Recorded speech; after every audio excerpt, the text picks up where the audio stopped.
Hello বন্ধুরা, good morning সবাইকে and welcome back to my channel Hira Samaj blog. তোমাদের প্রত্যেককে অনেক অনেক স্বাগত আমার চ্যানেলে। আশা করছি তোমরাও ভালো আছো আর আমিও মোটামুটি চলে যাচ্ছে। তো চলো আরেকটা নতুন ব্লগে তোমাদেরকে অনেক অনেক স্বাগত আর অনেক অনেক ভালোবাসা জানিয়ে শুরু করছি। তো সকালবেলা এই জাস্ট মামামকে স্কুলে দিয়ে আজকে কিন্তু আমি বাড়ি চলে এসেছি। তো বাড়ি চলে এসেছি আর তোমরা আগের ব্লগে দেখতে পেয়েছো যে আমাদের তো ঘুরতে যাওয়ার ব্যাপার চলছে। তো আজকে হচ্ছে সেটার প্যাকিং হবে, কারণ আমরা কিন্তু মানে আজকে না, হ্যাঁ আজকের রাতের বেলার কিন্তু আমাদের ট্রেন রয়েছে। তো এখন কিচ্ছু গোছান গাছান হয়নি, সব গোছান গাছান করবো, অবশ্যই তোমাদের সাথে শেয়ার করব। তো সবই গুছাবো, কারণ মানে আমি এই কদিন এত কাজের মধ্যে আর সবথেকে বড় কথা এত শরীর খারাপ এই ওই, তার মধ্যে আমি কিচ্ছু গুছাতে পারিনি, কিচ্ছু করতে পারিনি। তো ওই জন্য এখন সব মানে আমি গুছাবো। সারাদিনে মামামকে স্কুলে দিয়ে এসেছি, ওর 1টা 10-এ ছুটি, আবার ওকে আনতে যেতে হবে। তো এখন আমি কিন্তু ফার্স্টেই করব মাথা শ্যাম্পু, তারপরে বসাবো ভাত, বসাবো মামামের মাছের ঝোল করবো। কারণ আজকে রান্নাবান্না কিচ্ছু হয়নি সকালবেলা। তোমাদের দাদাভাই একদম মর্নিংয়ে ডিউটি গেছে আজকে, আর খাবার দাবার কিছু নিয়ে যায়নি, কারণ অফিসে খাওয়া দাওয়া রয়েছে ওই জন্য। তো যাই হোক, এখন চলো আগে আমি শ্যাম্পু করব, তারপরে তো প্রচুর প্রচুর কাজ রয়েছে। মানে এখন আমি কোনটা ছেড়ে কোনটা করবো আমি নিজেও বুঝতে পারছি না। আর তারপরে তো গোছান গাছান সব থেকে বড় জিনিস যেটা। যাই হোক চলো তোমরা দেখতে থাকো, আমি এক এক করে চলো আগে মাথাটা শ্যাম্পু করে নিই। তো দেখো বন্ধুরা, আমার শ্যাম্পু করা হয়ে গেছে, শ্যাম্পু ট্যাম্পু করে চলে এসেছি। তো শ্যাম্পু করে নিয়ে এদিকে চলো রান্নাঘরে মামার জন্য মানে তরকারি আর কি বসাবো। তাই যে ওখানে মাছ ভাজছি, এই দেখো। তো এখানে মাছ ভাজছি আর এখানে এখনো ভাত হচ্ছে। আর মাছটা ভেজে ফুলকপি আলু দিয়ে মাছের ঝোল করবো। দেখো চুলটা ফুলে গেল লম্বা করতে করতে। তো আবার আনতে যেতে হবে। তো আমি আর কুর্তিটা খুলিনি, কুর্তির উপর দিয়েই নাইটিটা পরে নিয়েছি, কারণ আবার খুলে আবার পরতে হবে। তো ওই জন্য দেখো এর উপরেই নাইটি পরে নিয়েছি। মুখ থেকে অবস্থা দেখো মনে একেবারে পুরো মানে ভূতের মতো লাগবে। বিকেলে যাবো আইব্রো করতে, এখনো আইব্রো করা হয়নি। তো চলো দেখি, এদিকে মাছটা ভাজা হোক আর একটু বাকি রয়েছে, আর ভাতটা এখন আরেকটু ফুটবে।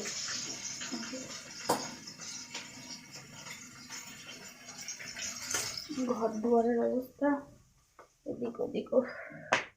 তো চলো দাঁড়াও, আমি মাছটা ভেজে নামিয়ে বসিয়ে নি তরকারিটা। তো যাই হোক বন্ধুরা, গুড ইভিনিং সবাইকে। তো এখানে দেখো বিকেলবেলা বেরিয়ে পড়েছি। তো বেরিয়েছি, তোমাদের দাদাভাই ডিউটি থেকে চলে এসেছিলো। তো আমাদের কিছু দরকারি জিনিস কেনার রয়েছে। তো আমি রূপা বৌদি দিদি আমরা যাব স্টেশনে আর কি, কিছু কেনাকাটি রয়েছে। তারপরে সবথেকে বড় জিনিস আইব্রো করতে। তো তার আগে তোমাদের দাদাভাইয়ের 2-1টা জিনিসও কেনার ছিল।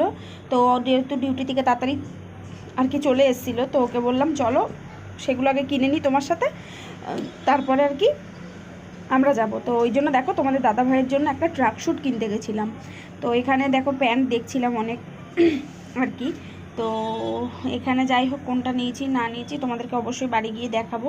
তো সেই প্যান্টটাই নেওয়ার জন্য এসেছি এখানে। তো প্যান্টটা এখন চলো নিই। এখানে অনেক রকম প্যান্টই বের করছিল, তো তোমাদের দাদা ভাই ঠিক ঠিক খুব একটা পছন্দ হচ্ছিল না। তো এখানে অনেক রকম ডিজাইন অনেক রকম কালারেরই বের করেছিল। তো যাই হোক তারপরে ওখান থেকে চলে গেছিলাম মোড়ে গেছিলাম হচ্ছে তোমার আর কি বডি স্প্রে কেনার জন্য, কারণ তোমাদের দাদাভাই যে বডি স্প্রেটা ইউজ করে, তো সেই বডি স্প্রেটা যেন তো মোড়েই পাওয়া যায়। তো ওই জন্যই কিন্তু সেটা এখানে ছিল না। যাই হোক, তো তারপরে দেখো সোজা কিন্তু একেবারে দেখতে পাচ্ছ চলে এসেছি জুতোর দোকানে আমার জন্য একটা স্লিপার কেনার। তো তোমাদের দাদাভাইকেও আমি টেনে টেনে এনেছিলাম, ও আসবে না বলছিল। আর এখানে কিন্তু দিদি আর রূপা বৌদি দুজনেই চলে এসেছিলো। তো এই দেখো রূপা বৌদি এখানে কী একটা বলে জানি হাসাহাসি করছিল, যেহেতু আমি ভয়েসটা পরে দিচ্ছি আমার খুব একটা খেয়াল ছিল না। তো যাই হোক, এখান থেকে জুতো আমি নিয়ে নেব মানে স্লিপার আর কি। আমি এখান থেকেই নিয়ে থাকি জুতো, এটা আমাদের স্টেশনের আর কি একদম শেষ মাথায়। আর তারপরে কিন্তু যেটা চলে গেছি, যেটা আর কি মেন আর কি কাজ, তো সেটার জন্য মানে আমার কাছে এটাই অনেক মানে বড় কাজ আর কি, মানে সাজগোজের দিকে আইব্রো করা। কারণ আমি তো সাধারণত এখন অবধি কখনো ফেসিয়াল টাল কিছুই করিনি। যাই হোক, তো এখানে আইব্রোটা করে নিচ্ছি। তো তারপরে একেবারে চলে গেছি দেন দেখো দাদার দোকানে মানে আমাদের সাজগোজের দাদা, তো আমরা দাদার দোকানই বলে থাকি আর কি। তো সাজার দাদার দোকান আর কি। তো এখানে গেছিলাম, এখানে বেশ কিছু জিনিস কেনার ছিল, সানস্ক্রিন, ময়েশ্চারাইজার, অনেক কিছুই। তো সেগুলোও কিনে নিচ্ছি ঝটপট করে। তো চলো কিনে নিয়ে বাড়ি যাই। তো বাইরে গেছিলাম, দোকানে বেশ কিছু জিনিস আরও কেনাকাটা ছিল। তো চলো কী কী কিনলাম আর একবার তোমাদের দেখাই, কারণ বেশ কিছু জিনিস আবার কিনে এনেছি। এনে এখন লাগেজ গুছাবো, কারণ লাগেজ কিন্তু এখনও গুছানো হয়নি। তো চলো এক এক করে তোমাদের দেখাই। ফার্স্টে দেখাই আমার জন্য একটা স্লিপার কিনেছি। এই দেখো এইরকম, এই যে পার্পল কালার। যাই হোক, একটা স্লিপার কিনেছি, এটা আমার। তোমাদের দাদা ভাইকে নিয়ে দেখতে পেলে ওর সাথেও গেছিলাম, তো ও একটা এরকম প্যান্ট কিনেছে, এটাকে কি বলে, ট্র্যাক স্যুট, ব্ল্যাক কালারের পায়জামা টাইপের। এই প্যান্টটা কেনা হয়েছে, স্টিকার ব্ল্যাক কালার, মোটা অনেক। এইটা নেওয়া হয়েছে। আর এখানে তোমাদের দাদাভাই দুটো গেঞ্জি নিয়েছে, এই যে স্যান্ডো গেঞ্জি, এটা খুলে দেখালাম না, ছেলেদের জিনিস, যাই হোক। আর এই যে দুটো স্যান্ডো গেঞ্জি 2 কালারের, এই গেল। আর তারপর আরেকটা জিনিস হচ্ছে, সেটা হচ্ছে মামামের আরেকটা জুতো কেনা হয়েছে। এই দেখো, এই জুতোটা আবার এরকম প্রেস করলে লাইট জ্বলে। যাই হোক, এখন হাতের প্রেসে হবে না, তো এই দেখো, এটা কিন্তু দারুণ জিনিস। আর মামামের অনেক দিনের খুব ইচ্ছে ছিল যে এরকম একটা লাইট দেওয়া জুতো কেনার, কারণ এই জুতোগুলো অনেকের পায়ে ও দেখেছে, তো ওই জন্য এই একটা জুতো কিনে আনা হয়েছে। এই যে সাদা, অনেক কালার রয়েছে মেশানো, এটা লাইট জ্বলা জুতো। এই গেল।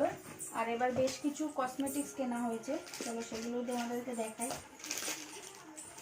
ঢেলে নিই। যাই হোক, ফার্স্টেই দেখাই যেটা সব থেকে দরকার, সানস্ক্রিন। যাই হোক, এগুলো কিন্তু আমি কোনোদিন ইউজ করি না, ঠিক আছে। তো এই ফার্স্ট আমি কিনলাম সানস্ক্রিন, ঠিক আছে। এইটা একটা সানস্ক্রিন। আর এই যে একটা ফেস ওয়াশ কিনেছি, ফেস ওয়াশটা লাগবে। আর এই দেখো একটা নিভিয়া সফট, এই যে একটা ক্রিম কিনেছি, ময়শ্চারাইজার। বড় একটা রয়েছে কিন্তু সেটা নেবো না, ওই জন্য ছোটো একটা এনেছি। আর একটা বডি স্প্রে আনা হয়েছে, এই যে। আর একটা রেজার আনা হয়েছে, যাই হোক। আর এখানে রয়েছে মামামের জন্য দুটো গার্ডার, দুটো গার্ডার। আর আমি একটা nail polish, cherry red colour. তো এই হচ্ছে ছিল বেশ কিছু কেনাকাটা, মানে এগুলো খুব দরকার ছিল মানে যাওয়ার আগে, তো এগুলোই নিয়ে আসার জন্য গেছিলাম। চলো, তো এবার ট্রলিটাকে টোটাল পুরো গুছিয়ে নিই, কারণ ট্রলি পুরো টোটাল গোছানো হয়নি। তো চলো এবার ট্রলিটাকে পুরো টোটাল। তো যাই হোক বন্ধুরা, তারপরে কিন্তু চলে এসেছি একদম, দেখো গোছান গাছান। আর আমার ঘরের অবস্থা দেখছো, পুরো মানে মনে হচ্ছে যেন একটা জঙ্গল। যাই হোক, বুঝতেই পারো কোথাও যাওয়ার আগে, আর আমি লাইফে প্রথমবার কোথাও ঘুরতে যাচ্ছি, তো আমি সেই জন্য অনেকটা আর কি মানে নাজেহাল বোধ হয়ে পড়ছিলাম, কি নেব কি না নেব, ঠিক আছে। তো যাই হোক, এখানে দেখো প্রচুর জিনিস। আমি একদম কিন্তু শেষের দিন, মানে এটা আমাদের যাওয়ার আগের দিন আর কি, আর কি গুছান গাছান আর কি করছি। তো এই দেখো, এখানে লন্ড্রির থেকে শাড়ি এনেছিলাম, সেখান থেকে একটা শাড়ি নিয়ে নিলাম, যেহেতু পুজো দেবো বলে। তো আর সত্যি কথা, ঘরের অবস্থাটা খুব খারাপ অবস্থা, সেটা অবশ্যই তোমরা একটু স্কিপ করে যেও, কারণ বুঝতেই পারছো গোছান গাছান করতে গেলে তখন মানে ঘরের অবস্থা কি হয়, তো কোনটা ছেড়ে কোনটা নেব না নেব সবই বুঝতে পারছিলাম না, তো ওই জন্য আর কি। তো মোটামুটি অলমোস্ট আমার গুছানো কমপ্লিট হয়ে গেছে। তো যাই হোক, এবার ভালোই জয় জগন্নাথ করে আর কি পুরী যেতে পারলে বাঁচা যায়। যাই হোক, চলো গুছান গাছানটা করে নিই।